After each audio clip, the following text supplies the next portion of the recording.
Game over. It is game over. Game over, cancer.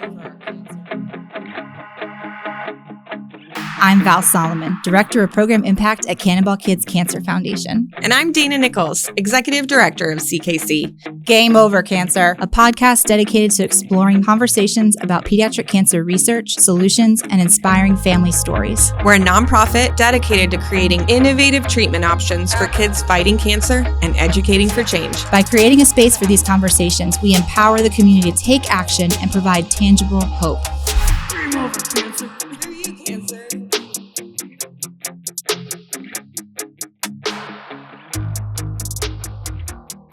Well, today we just get to talk about us, our 10-year anniversary, which is a really big deal in the nonprofit world to get to this space, but also for us to have invested many years with CKC and the outcomes we're trying to produce. Yeah, I know. Whenever an anniversary comes up in a nonprofit, it's kind of, the clock starts ticking. I think even the year before, just what are we going to do? How are we going to celebrate it? What are some of the ways we're going to thank people who've been along for the ride? And we're certainly in that mind space this year. And we thought we'd dedicate a podcast episode to kind of talk about it a little bit, about our experiences, but also where CKC is, thanks to the help of our donors and researchers. And voila, here we are. Here we are. We, more than anything, want to take a moment to look back and look forward, because 10 years of serving a population that is going through incredible trauma, there could be nothing more important. And for everyone who's stepped with us along the way to that, or is ready to come along in the next few years, we want to take a moment to make sure there's so much space for you to do that. So take a listen. For both of us, we wanted to go and work at a nonprofit that was new and just developing and hasn't been around, and it's their 40th anniversary. And at the same time now, this year we're hitting our 10-year anniversary. So it's kind of a big deal. It is a big deal. It's a big deal. And to us, we're still so new. And this is still just the beginning of what we're going to be able to do. But for a nonprofit organization, 10 years is a big deal.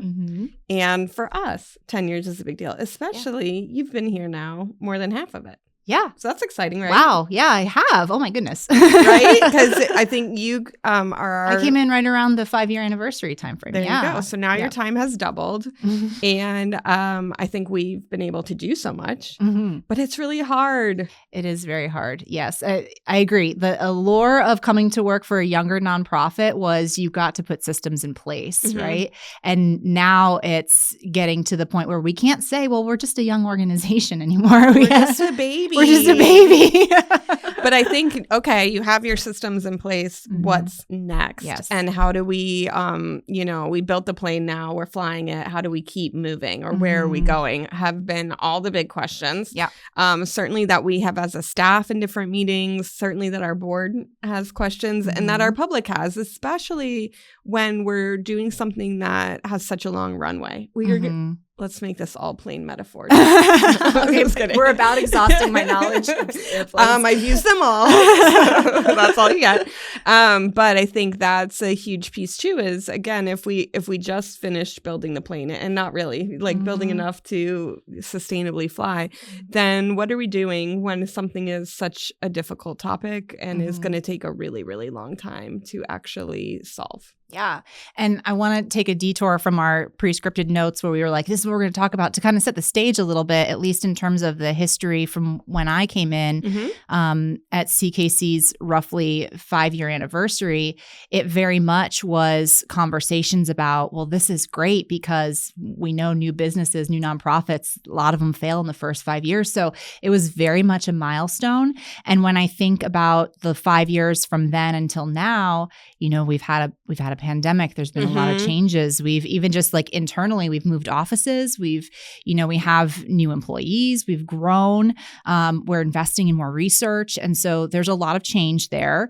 And we wanted to just, take a moment to have a conversation about it is a big deal, and let's celebrate 10 years. And, looking back over the accomplishments that we've done together with our community of donors and our researchers, and kind of acknowledge that we're still on a path but definitely one that's, sustainable, I think, moving forward. So that's kind of what our conversation is going to be focused on today. Yeah.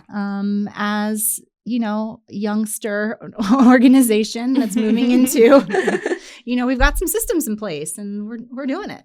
Yeah, I think to everyone who participates, then we are constantly telling that story of a cure, a this, a that. But how do these milestones, how do we make a change that moves the needle, that moves the whole system of what's happening in pediatric cancer research forward? And so when we get to 10 years, what's cool is at some point, we start to have stories of results or this is what's working and here's why we're doubling down here and those kinds of things. And so I think, being able to show our listeners, to show our donors the impact they're having in a real way is an opportunity for us to say, great, we actually, even though we just said the whole thing about how we're not babies, we are just getting started and you can be part of this. If you're just jumping on board now, cool, because it's a really good time to do that. And here's why. And so there's all these different parts about why the 10 years is so significant. And I think then the other piece, which we talk less about this, but when we think about our founders and we think about Cannon and 10 years ago to now, so we're kind of like, we're going into our middle school boy phase. Yeah. Is that where we're? Yeah. That's kind of, should we cut that? Because that was a crazy statement. I think we should maybe cut that. Just saying, we're going into our teen years, rephrased. But we're going into our teen years and we're ready to, kick some butt as we go along the way. Yeah. And I think, I don't know, but let me ask you this question, but you've been in other nonprofits where you celebrated an anniversary of some kind. There was the big 20th anniversary or whatever. How is this one for CKC in your mind different? I mean, different years, but like in terms of celebrating 10 years of success and what that means moving forward as the executive director, what does that mean to you and how is that different from other experiences you've had? It's a great question. I think for me, being in leadership is daunting. I think knowing we're moving in the right direction and that the choices we're making are, amplifying is really important to me because it makes me feel like, okay, great, let's keep going.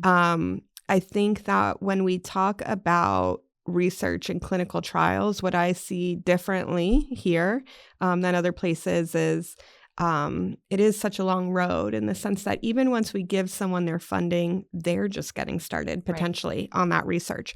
And so in other times when I've worked somewhere and we say, it's our 10-year anniversary and we've served this many children, or it's our 20-year anniversary and X amount of thousands of people have walked through our doors, you're kind of looking at a broad number that is huge and exciting and you're celebrating that outcome where I think for us we do have some outcomes to brag about, and at the same time we're saying, and here's what we're getting started on, and here are the 922 options we've created, which is huge in 10 years, but what does that mean, and still trying to even sometimes explain what that means in a real way.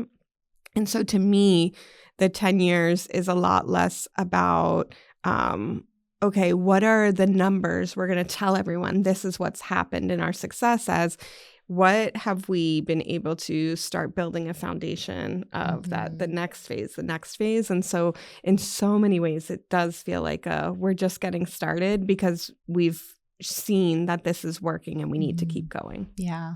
Yeah, I hear that. And I also think that's, a little bit, a part of, the whole pediatric cancer journey for folks who haven't lived it. I think there's that CKC's development in messaging and, the things that we share with our supporters. I see a natural arc that normally happens to the supporters. I know when I first started and I learned about pediatric cancer and the reality of it and the challenges that are facing not just the families, but the researchers trying to improve treatments, that education piece is almost like a whirlwind. And I feel like when CKC first got started, those first 5 years, it was about educating everybody around, certainly the family, but anybody who came in contact with the organization, it was all about the problem. And this is the problem within pediatric cancer that we're trying to solve. And as you said, when you're trying to solve that through research, which can take maybe a decade to get to be able to get to the point where you can just turn around and say, we've developed this treatment and we're going to put it in place, takes a long time. And I think that was an initial struggle that I first noticed when I came on board 5 years ago, which is we'd been telling people about the problem for 5 years. And I think it needed to be told. Yeah. Because a lot of people don't know. You don't know until you know, right? And so it was a whole lot of just explaining the problem of pediatric cancer and how hard it is to make a change. And I think somewhere in there, we needed to make a shift to explaining what the hope was for getting involved. Because if you understand it so well that it becomes so daunting that you don't feel like you can make a difference, then you feel paralyzed and you don't. Right. So I think that has been, probably the significant shift in the last 5 years that I'm really happy to see that was able to come to fruition, that I know will carry forward, is looking for the hope in what we do and really illustrating to a donor, when you get involved, here's the impact that you have and here's the outcome. Now that we're old enough to be having outcomes from our research projects, we can tell them for certain that when you invest in CKC, we are moving the needle. We're understanding more about different treatments, about side effects, about survivorship, and we are having a good impact. And then, if we go back in time and we just we go back to our researchers and we can say, you were a good investment and this did put you on the correct path, and you took our information or our investment and then you went for it and you got so many other people to support you. I think it's really great. And I love to have seen that over the 5 years that I've been at CKC. Very important.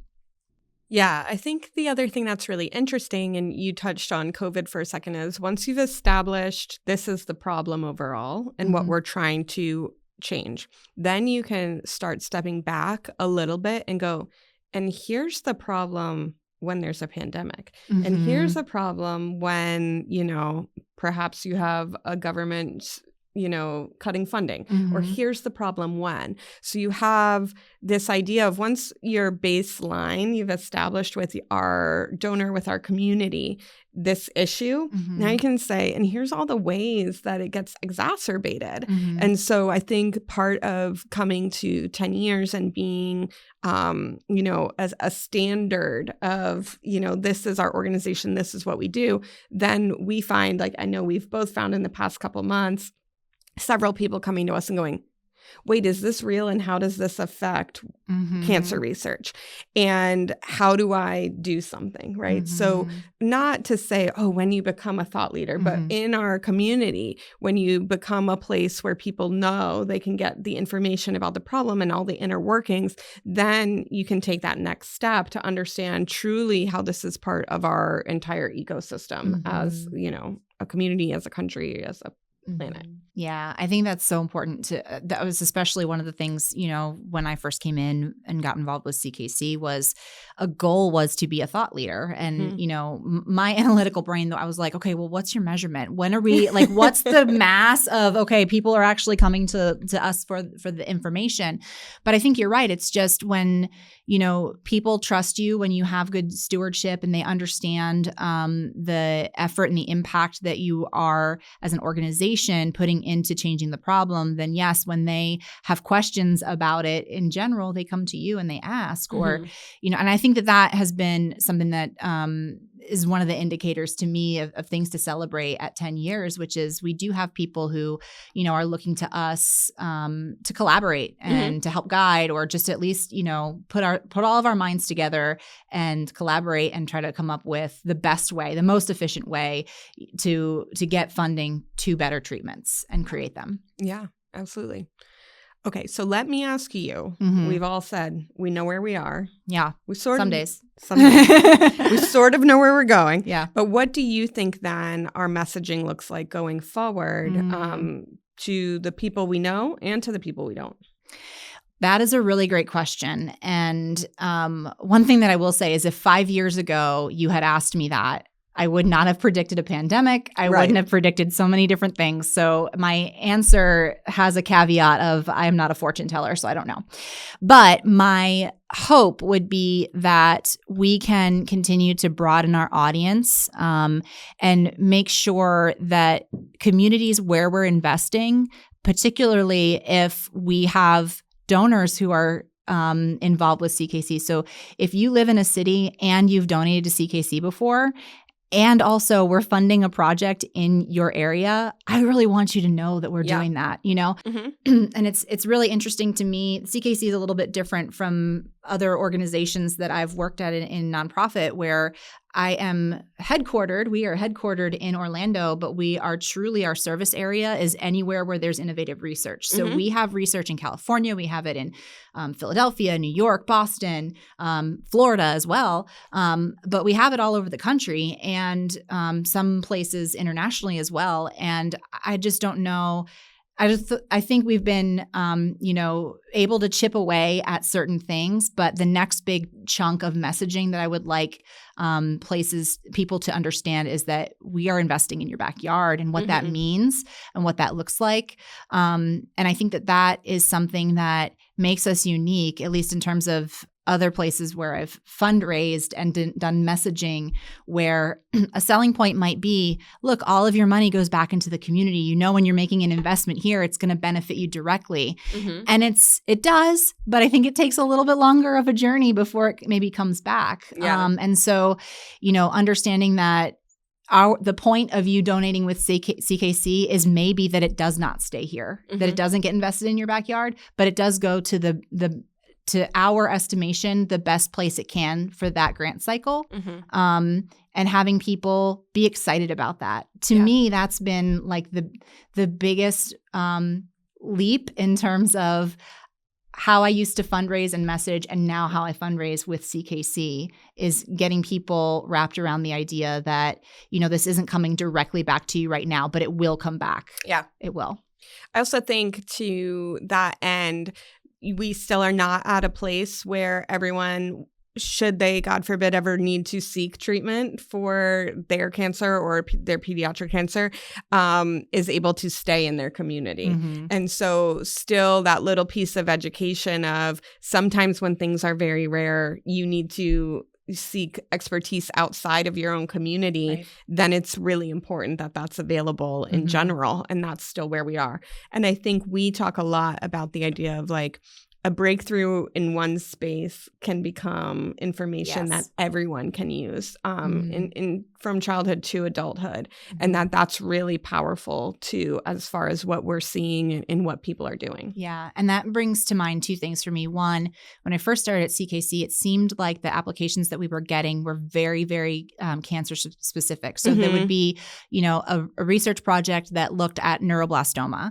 And now I see when, I think it's just been more generalizable, where we'll get a solid tumor grant application, and the researchers are already thinking of what other applications do we have? Or that's, the second or third arm is, if this works, then how else can we, what are we going to do once we find out this works to like get it moved forward fast next?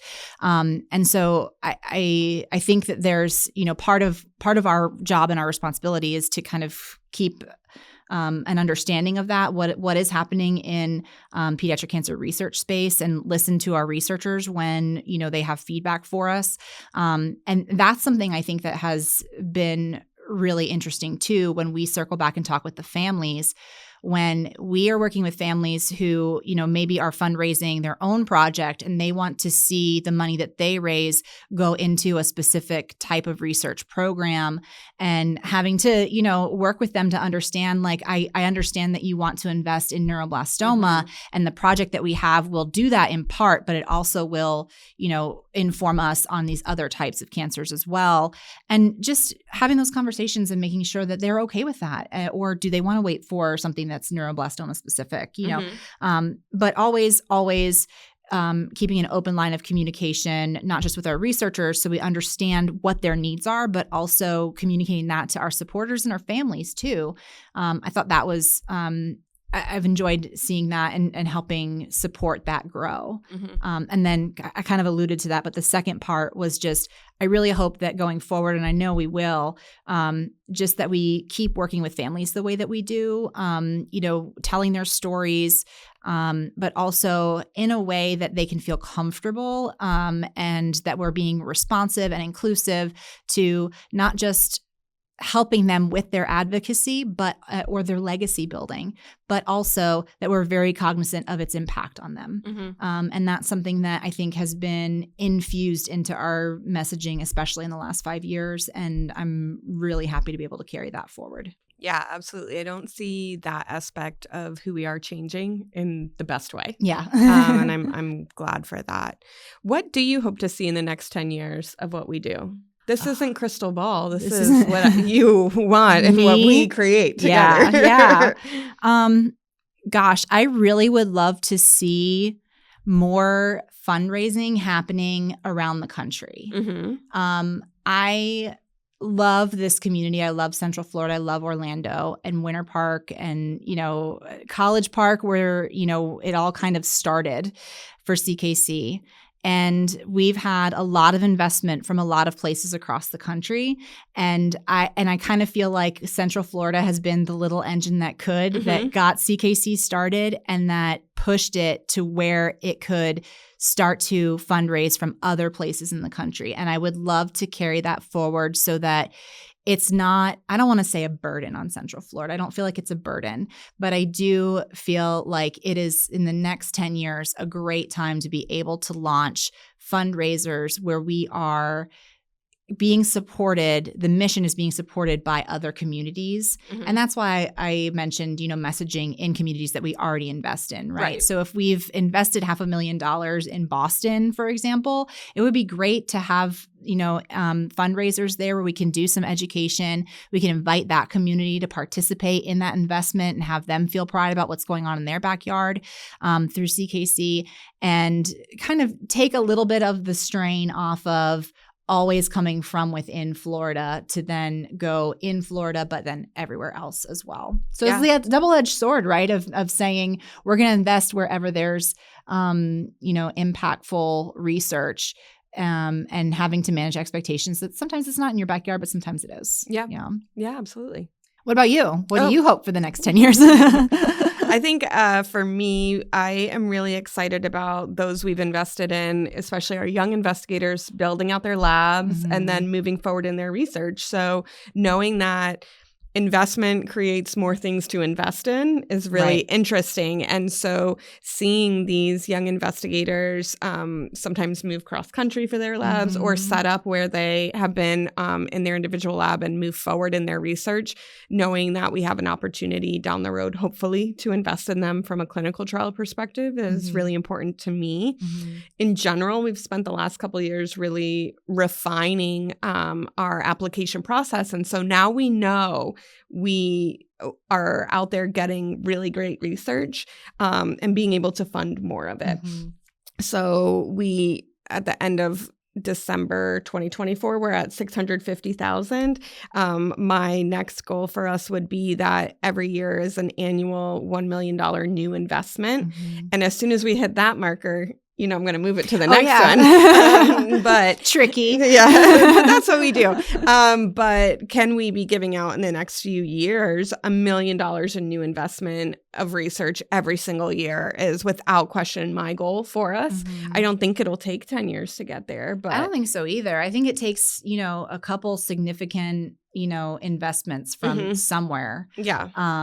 And we're not that far off from it. Yeah. It's realistic. It's realistic. I like it. It sounds great. And also knowing that if you are giving out 1 million, when you are giving out $1 million, then what's 10 years of that is really incredible. So I think that's very important to me. And I agree with you where we've been growing outside of who we are in Central Florida to who we are across the country. And that's really great too. So I love that. I also love the work we do with other family foundations that have been established out of necessity from family experience, the way we are, and being able to help different groups with our nonprofit expertise or knowledge has been really, really, I think, really rewarding for both of us and all of our team that participates in that. And so I think, what does that look like in the next 10 years? And, working together is really important. And we've seen how much further we can all go when we work together. Yeah, that's a good point. I mean, when you think about what's realistic and sustainable, a partnership with multiple foundations where all together you're investing $1 million, that's some very quick, very sustainable, very, I won't say easy. There's relationship management. There's that's a lot of work. That's a lot of stewardship. That's a lot of, making sure everybody feels good about the investment that they're making. But I think it does make the jump from $650 to $1 million a year possible and sustainable and thinkable. And it's like, wow, we can do that. We talk a lot about CKC being a nationally recognized brand, an organization. We talk a lot about, when we get to that $1 million mark each year, how much investment we're putting out into cancer research. So we don't need too many goals. We need very, thoughtful ways that we're moving forward. And I think we have them. So that's pretty exciting. What's hard to know is that in that time, X amount of kids are going to be diagnosed. Right. And that we will be there because the need will be there. And then that many more children are going to need a place where an option is created for them for treatment. And we'll be there for all of that. But that part, when we set goals, those feel exciting. When we talk about the reality of that being because there are all these children who are going to need the services we're able to create is really, really hard sometimes. Yeah, that's a really hard push-pull of wanting to take a step back and doing things in a manner that is sustainable, building systems because the organization needs to be around for the long haul because it is a long-term goal. Yeah. But then also meeting the needs of families and researchers and anybody who's involved with it that wants to see an outcome now. And we get it. And we do. Yeah. We want to see an outcome too. And so I think, what you say strikes on something that we've talked about over the course of several different podcast episodes, which is, how do you celebrate those wins when the cure isn't where we're at yet? Yeah. And so what does make a win? What, in terms of how the SAB has changed over 10 years and how our research program has changed, I think of the story in the CKC folklore of the first grant given to Dr. Ted Johnson and even how his career has changed over 10 years and the amazing things that he's done and what we've done together with him and all of our researchers. But when you think of the change between when CKC first started and over 10 years in terms of our research community and our researchers, what are you most proud of with that? I'm just proud of the growth. I think, when I started just a few years ago, our scientific advisory board is like, here's our 5 people. I know. They're doing so much work. They're doing so great. And I don't know if they can quit. Yeah. They can stop. Or here's this very core group. And you need that core group. You're always going to have the people that are clicked in the most at any given point of time. But to know that our bench strength has grown so much in the researchers we fund, in the SAB, in the foundations we partner with, it's really exciting to see that when we put in the time together, that just has such a great ROI down the road, so much more than that one initial investment. And that's what we talk about all the time at Cannonball is that ripple effect. And so I think now we're seeing 10 years of ripples, and to see 10 more years, who knows? And in a great way. It'll be really, really exciting to see where this goes. Yeah. Should we wrap up with a prediction? What would you like to predict in 10 years? Not writing out $1 million check, but maybe writing out $1 million check. Yeah. What would you like to see in 10 years? What's the one thing? In 10 years, I want to know that we are able to fund every incredible piece of research that comes to our tables and is of innovative, next level, cutting edge research that we are able to go, yep, and here's how we give it to you. That would be my number one. Yeah, I love it. Okay. Do you want to give any or? I'll just say mine is piggybacking off of yours, which is, and if we don't have the funding, we have a partner who might, right? Like there's another foundation that we could be like, but you know who does fund this kind of stuff? Let me connect you with so-and-so. Yes. And to be like a connector, I think would be amazing to me. I love it. Well, for 10 years, CKC has been investing in innovative research that's creating the next generation of precision medicine. We will be here for the next 10 and those after that as well, as long as we need to, for every child fighting cancer. If you want to support our work with a gift, you can go to our website, cannonballkidscancer.org. We hope you will. We hope you'll be part of this next 10 years with us. Thank you for tuning in. We appreciate you joining us and making a commitment to be part of our fight. So until next time, I'm Dana Nichols. I'm Val Solomon. And we'll CKC. See you later. Join us as we transform fear into courage and turn adversity into opportunities for change. If you want to be involved in the conversations that create change in the world of pediatric cancer, take a moment, share, like, and subscribe. Absolutely.